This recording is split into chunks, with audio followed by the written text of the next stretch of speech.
بسم اللہ الرحمن الرحیم۔ اللہم صلی علی محمد۔ قصہ قربانی کا۔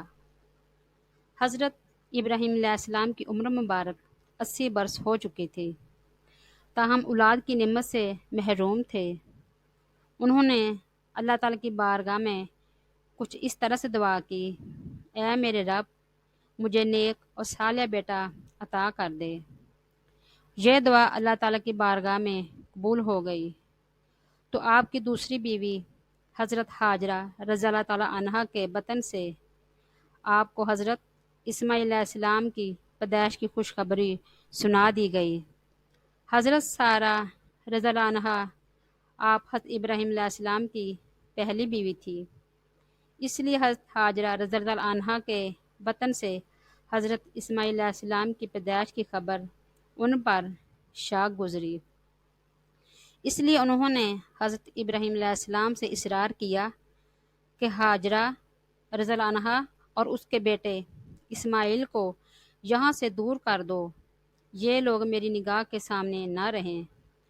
حضرت ابراہیم علیہ السلام کو یہ بات بہت ناگوار گزری، لیکن جب اللہ تعالیٰ کی طرف سے حضرت ابراہیم علیہ السلام کو حکم ہوا کہ حضرت ہاجرہ رضی اللہ عنہا اور اسماعیل علیہ السلام کو عرب کے ریگستان میں جا کر چھوڑ دیا جائے، پھر حضرت ابراہیم علیہ السلام حضرت ہاجرہ اور حضرت اسماعیل علیہ السلام کو اس جگہ لے آئے جہاں پر آج کعبہ ہے۔ اس زمانے میں یہ جگہ بالکل غیر آباد تھی۔ ایک تھیلی کھجور اور ایک مشکیزہ پانی کا ہمراہ آپ انہیں وہاں چھوڑ کر جانے لگے تو بی بی ہاجرہ رضی اللہ عنہا نے انہیں رو کر پوچھا کہ ہمیں اس بیابان میں چھوڑ کر آپ کہاں چل دیے؟ حضرت ابراہیم علیہ السلام کی خاموشی پر حضرت بی بی ہاجرہ نے پھر پوچھا کہ کیا یہ میرے رب کے حکم سے ہے؟ حضرت ابراہیم علیہ السلام نے ہاں میں جواب دیا۔ تب حضرت بی بی ہاجرہ رضی اللہ عنہا نے انہیں جانے دیا اور فرمایا کہ ہمارے لیے ہمارا اللہ ہی کافی ہے۔ حضرت ہاجرہ رضی اللہ عنہا چند روز تک مشکیزے سے پانی پیتی رہی اور کھجوروں سے گزارا کرتی رہی، اور حضرت اسماعیل علیہ السلام کو دودھ پلاتی رہی۔ جب پانی اور کھجوریں ختم ہو گئی تو آپ پریشان ہو گئی، کیونکہ آپ بھوکی تھی، اس لیے دودھ بھی نہ اتر رہا تھا۔ بچے نے بھوک اور پیاس سے رونا شروع کر دیا۔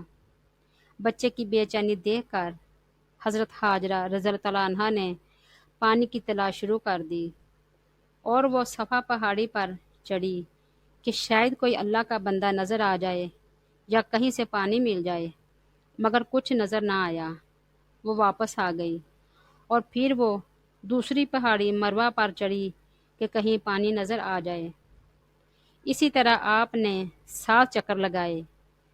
ممتا کا یہ جذبہ اللہ تعالیٰ کی بارگاہ میں اس قدر مقبول ہوا کہ بیت اللہ کی زیارت کے لیے آنے والے ہر فرد پر اللہ تعالیٰ نے اسے لازم قرار دے دیا۔ لہٰذا حضرت ہاجرہ رضی اللہ عنہا کی سنت کی پیروی کرتے ہوئے صفا اور مروہ کے پہاڑوں کی سیر کریں۔ اس جستجو پر مشتمل عمل کے مقبولیت کا اشارہ یہ بھی تھا کہ 7ویں چکر پر حضرت ہاجرہ رضی اللہ عنہا جب بچے کے پاس واپس آئی تو دیکھا کہ جس جگہ حضرت اسماعیل علیہ السلام روتے ہوئے ایڑیاں رگڑ رہے تھے، وہاں سے پانی کا چشمہ جاری ہو گیا۔ سبحان اللہ۔ اور یہ چشمہ آج بھی موجود ہے، اور ہم لوگ اسے آب زمزم کے نام سے جانتے ہیں۔ ہزاروں سال گزرنے کے باوجود اس چشمے کا پانی اسی طرح جاری ہے۔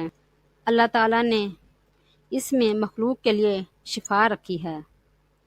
حضرت ہاجرہ یہ معجزہ دیکھ کر بے حد خوش ہوئیں اور اللہ تعالیٰ کا شکر ادا کیا۔ اس کے بعد آپ نے بچے کو پانی پلایا اور خود بھی پانی پیا۔ اسی وقت اللہ تعالیٰ کی طرف سے ایک فرشتہ نازل ہوا اور ان کی طرف وحی سنائی: اے ہاجرہ، آپ خوفزدہ نہ ہوں اور نہ ہی غمگین ہو، کیونکہ اللہ تعالیٰ آپ کو اور اس بچے کو ضائع نہیں ہونے دے گا، کیونکہ یہ اللہ کا گھر یعنی مقام بیت اللہ ہے۔ اس بچے اور اس بچے کے باپ نے اس کی تعمیر کرنی ہے۔ کچھ عرصے کے بعد بنو خیز نامی ایک قبیلہ پانی کی فراوانی دیکھ کر حضرت ہاجرہ رضی اللہ عنہا کی اجازت سے یہاں آ کر آباد ہو گیا۔ حضرت اسماعیل علیہ السلام کا بچپن ان لوگوں کے درمیان گزرنے لگا۔ ابھی حضرت اسماعیل علیہ السلام بچے ہی تھے کہ حضرت ابراہیم علیہ السلام نے خواب میں دیکھا کہ حضرت ابراہیم علیہ السلام اپنے لختے جگر حضرت اسماعیل علیہ السلام کو اللہ کی راہ میں قربان کر رہے ہیں۔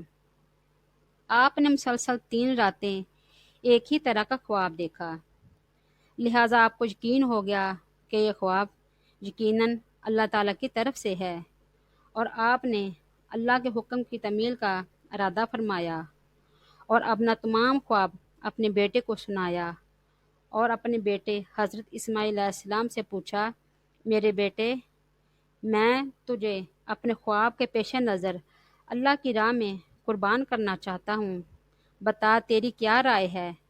اس پر حضرت اسماعیل علیہ السلام نے انتہائی تحمل کے ساتھ فرمایا، بابا جان، آپ اللہ کے نبی اور ان کے برگزیدہ بندوں میں سے ہیں، آپ بے فکر ہو کر اللہ کے حکم کی تعمیل کریں، انشاءاللہ آپ مجھے انتہائی صبر کرنے والا پائیں گے۔ چنانچہ یہ دونوں اللہ کے بندے حکم خداوندی کے لیے گھر سے نکل ہوئے۔ روایت میں آتا ہے کہ ابلیس نے انہیں ناکام بنانے کی کئی طریقے اپنائے۔ سب سے پہلے وہ بی بی ہاجرہ رضی اللہ عنہا کے پاس پہنچا اور ان کو بتایا کہ حضرت ابراہیم علیہ السلام آپ کے بیٹے حضرت اسماعیل علیہ السلام کو اللہ کی راہ میں قربان کرنے کے لیے چل پڑے ہیں۔ اس پر بی بی ہاجرہ رضی اللہ عنہا نے فرمایا کہ اسماعیل ہماری اکلوتی اولاد ہے، ابراہیم ایسا نہیں کر سکتے۔ ابلیس نے کہا کہ وہ اللہ کے حکم کے مطابق کر رہے ہیں۔ اس پر بی بی ہاجرہ نے فرمایا، اگر یہ میرے مالک کی رضا ہے تو میں بھی اس پر راضی ہوں۔ جب یہاں پر ابلیس کے سارے وار ناکام ہو گئے تو اس نے حضرت ابراہیم علیہ السلام کو اکسانے کا ارادہ فرمایا اور ان کے دل میں باپ کی شفقت کو ابھارنے لگا اور کہا کہ اے ابراہیم، اسماعیل آپ کی اکلوتی اولاد ہے، آپ عمر رسیدہ ہو چکے ہیں اور انہی سے نسل آپ کی ہوگی، جی اب کیا کرنے والے ہیں؟ اس پر حضرت ابراہیم علیہ السلام نے جواب دیا کہ مجھے میرا بیٹا اللہ نے دیا تھا اور جو میرے پاس اللہ کی امانت ہے، اور میں اللہ کے حکم پر راضی ہوں، وہ جیسے چاہے حکم دے، ہم اس کے تابع اور فرما بردار ہیں۔ آپ کے جواب پر ابلیس کو سخت مایوسی ہوئی، لیکن اس نے آپ کو بہکانے کی ناکام کوشش جاری رکھی، حتیٰ کہ اس نے حضرت اسماعیل علیہ السلام کو بھی بہکایا، لیکن وہ بھی اپنے مقصد پر ڈٹے رہے۔ حضرت اسماعیل علیہ السلام نے فرمایا، میں اپنے رب کی رضا میں راضی ہوں، میرے رب نے میرے بابا کو براہ راست میں قربانی کا خواب میں حکم دیا ہے، اور انبیاء کرام کے خواب سچے ہوا کرتے ہیں۔ کہا جاتا ہے کہ ابلیس نے انہیں 3 مرتبہ قربان گاہ جانے کی راہ میں حائل ہونے کی کوشش کی، اور تینوں مرتبہ حضرت اسماعیل علیہ السلام اور حضرت ابراہیم علیہ السلام نے ان پر کنکر برسائے اور ان کو کامیاب نہ ہونے دیا۔ یہی وہ سنت ہے جسے ہر سال حجاج کرام دہراتے ہیں، اور یہ سنت رنی کہلاتی ہے۔ بالآخر دونوں باپ بیٹا اس جگہ پہنچے جس جگہ حضرت اسماعیل علیہ السلام کو ذبح کرنا تھا۔ تب کائنات نے وہ منظر دیکھا جو اس سے پہلے کبھی نہیں دیکھا تھا اور نہ ہی شاید قیامت تک دیکھ پائے گی۔ زمین و آسمان ساکت ہیں، کائنات حیران ہے، فرشتے عرش سے زمین میں عجیب منظر دیکھ رہے ہیں۔ تبھی حضرت اسماعیل علیہ السلام کہتے ہیں، ابا جان، آپ میرے دونوں ہاتھوں اور پاؤں باندھ دیجیے گا تاکہ چھری چلاتے وقت آپ کو کوئی دقت نہ ہو، اور ابا جان، آپ مجھے زمین پر منہ کے بل لٹائیے گا تاکہ میرا چہرہ زمین کی طرف ہو۔ اگر میرا چہرہ آپ کی طرف ہو تو کہیں آپ کو مجھ پر ترس نہ آ جائے اور آپ مجھے ذبح نہ کر پائیں۔ ابا جان، آپ اپنی آنکھوں پر پٹی باندھ لیجیے گا اور ذبح کرنے کے بعد میرا کرتا میری ماں کو دے دیجیے گا تاکہ میری ماں کو صبر آ جائے۔ باپ نے ان سب باتوں پر عمل کیا، بیٹے کا ماتھا چوما، پاؤں باندھے اور زمین پر بیٹے کو منہ کے بل لٹا دیا اور چھری چلا دی، لیکن چھری نے حضرت اسماعیل علیہ السلام کو نہ کاٹا، کیونکہ اللہ تعالیٰ کو کچھ اور ہی منظور تھا۔ حضرت ابراہیم علیہ السلام چھری چلاتے مگر چھری نہیں چلتی۔ آپ فل زور لگاتے ہیں مگر چھری ہے کہ چلنے کا نام نہیں لیتی۔ آپ ابراہیم علیہ السلام چھری سے فرماتے ہیں، اے چھری تو کیوں نہیں چلتی؟ میرے ننھے اسماعیل کا گلا تو بہت ہی نازک ہے، تو کیوں نہیں چلتی؟ عرش پر فرشتے خاموش زمین پر دیکھ رہے ہیں کہ انسان کے اللہ سے محبت کا عجیب منظر دیکھ رہے ہیں۔ اب اللہ پاک عرش سے حضرت جبرائیل علیہ السلام سے کہتے ہیں کہ اے جبرائیل جاؤ جنت سے مینڈا لے جاؤ، کیونکہ میرا خلیل پیچھے نہیں ہٹے گا، جاؤ اور اس کی قربانی کرو۔ تب حضرت جبرائیل علیہ السلام جنت سے مینڈا لے جاتے ہیں اور حضرت اسماعیل علیہ السلام کو چھری کے نیچے سے ہٹایا اور مینڈا رکھ دیا۔ آپ چھری کو بھی چلاتے رہتے ہیں۔ اب چھری کو بھی اجازت مل گئی اور چھری چل گئی۔ تب حضرت ابراہیم علیہ السلام کے ہاتھوں کو گرم خون لگا تو آپ حضرت ابراہیم علیہ السلام کی زبان سے نکلا اللہ اکبر، اللہ تیرا شکر ہے، مگر جب آنکھوں سے پٹی ہٹائی تو دیکھا حضرت اسماعیل علیہ السلام صحیح سلامت ایک طرف بیٹھے ہیں۔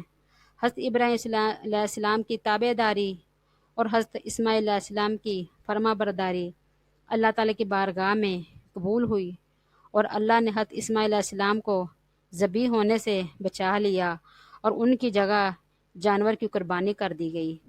اس کے متعلق روایت ہے کہ یہ وہ مینڈا جنت سے لایا گیا تھا، یہی وہ قربانی ہے جس کو تا قیامت امت مسلمہ کے لیے عملی نمونہ بنا دیا گیا۔ اس واقعے کا ذکر اللہ تعالیٰ نے قرآن مجید میں کچھ اس طرح سے بیان فرمایا ہے، اور ہم نے اس کو پکارا یوں کہ اے ابراہیم تم نے سچ کر دکھایا خواب، ہم یوں ہی دیتے ہیں بدلہ نیکی کرنے والوں کو۔ بے شک یہی ایک سری جانچنا تھا اور اس کا بدلہ دیا ہم نے ایک جانور ذبیح کو۔ تو یہ تھا وہ عظیم قربانی کا واقعہ کہ جس کو تمام مسلمان عید الاضحیٰ کو مناتے ہیں۔ اللہم صلی علی محمد کما صلیت علی ابراہیم و علی آل ابراہیم انک حمید مجید۔ اللہم بارک علی محمد و علی آل محمد کما بارکت علی ابراہیم و علی آل ابراہیم انک حمید مجید۔